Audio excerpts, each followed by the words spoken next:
In the days after the Lion Air Boeing 737 MAX crash in Indonesia, Boeing and the FAA insisted the planes were safe.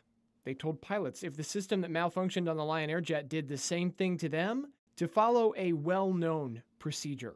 It's called the runaway trim checklist, a fairly simple procedure, but to understand it, we need to take you inside the 737 MAX cockpit.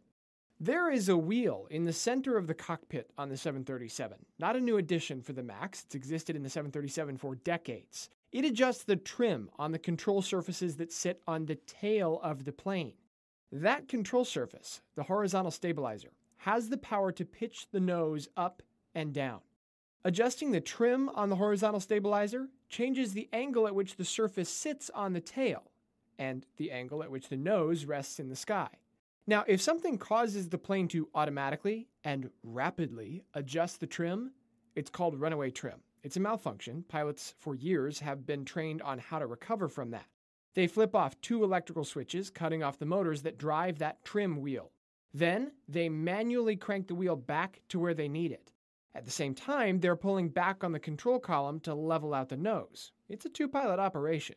But once the pilots have the trim back under control, they've only solved half the problem.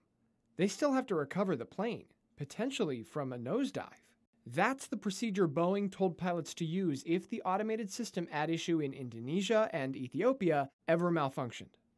Airlines said they were confident their 737 MAXs were safe because pilots had this training. After rolling out a sweeping fix to its automation system, the MCAS, Boeing said the same process would remain protocol for recovering from a malfunction.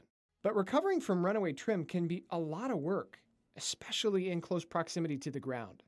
And pilots say the MCAS, in its original form, acted fast and aggressively.